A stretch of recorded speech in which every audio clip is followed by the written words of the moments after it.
तर आपण ही दृश्य पाहू शकतो। उद्धव ठाकरे हे रवाना झालेले आहेत।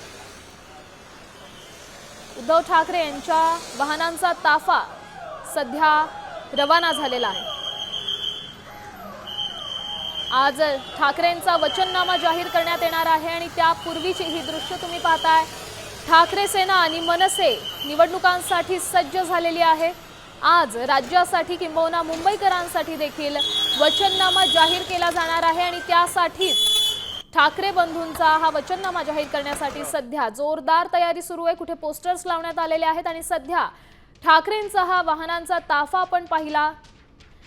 सभास्थळी हा वाहनांचा ताफा रवाना झालेला आहे। हे पोस्टर तुम्ही सध्या टीव्ही स्क्रीनच्या माध्यमातून पाहू शकताय। एक भावनिक साद मुंबईकरांना घालण्यात आलेली आहे। मुंबईकरांसाठी ठाकरे बंधूंचा हा वचननामा काय सांगतो हे थोड्याच वेळात स्पष्ट होईल। मुंबईकरांचं या वचननाम्याकडे लक्ष लागलं। ही दृश्य आपण पाहू शकतोय। आपण गाडीमध्ये दोन्ही ठाकरे बंधू एकत्र बसलेले आहेत। राज ठाकरे आणि उद्धव ठाकरे सोबत आहेत। या संदर्भात अधिक माहिती देण्यासाठी आपले प्रतिनिधी गणेश कवडे आपल्या सोबत जोडले गेलेले आहेत। गणेश, काय सांगाल, सध्याची अपडेट काय आहे? वाहनांचा ताफा रवाना झालाय।